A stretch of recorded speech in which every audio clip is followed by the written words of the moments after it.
Hey fellas, finally got back at this thing. Ooh, and it's shaking like a mug. Trying to get my arms into here. Anyway, what I wanted to show you, I can make this without having a huge shadow in the way. Right up here, you can see where my dumb ass didn't get that galley plug in all the way. It wasn't even tight, so that was definitely my screw up there.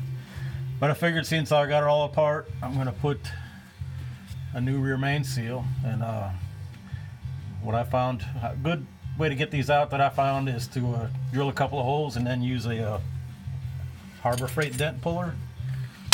Oops, nothing but the finest stuff here. Looks like somebody poured the casting in their backyard in China for sure, but it works. And you ain't gotta, just make sure when you drill into it that you drill into the seal, not the crank or the block. And then use a dent puller. You know, you might have to do a couple of holes in there to kind of work your way around, but it comes out real good.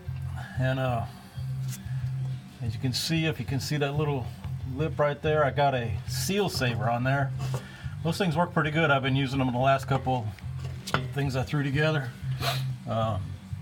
especially when you have throttle bodies that are too big. You know, if you use like a 65 millimeter throttle body and you hooked up a vacuum gauge to your intake manifold, you would see you probably got 2 or 3 inches of vacuum at wide open throttle, which is all well and good for a street car because you don't put pressure in the crankcase. It's still, the PCV is still working to pull pressure out of the crankcase. But if you use a big one, you know, like I got an 80 millimeter on this thing just because it's what I had, and there's no vacuum at wide open throttle in the crankcase, so it does push on the seals a little bit. That's why I use that vacuum pump. That little electric vacuum pump pulls about 3 inches of vacuum, but it can't hardly keep up at wide open throttle. So, but it's just something to think about.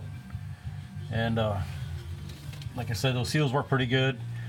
I didn't see any oil coming out of this, but I figured since I had it apart and I've got a couple of rear main seals on the shelf, I'm going to use it, because I'd sure shoot and I'd put this back together and it'd start leaking, and I'd really be mad. But anyway, finally back at this, so thought I'd show y'all. Later.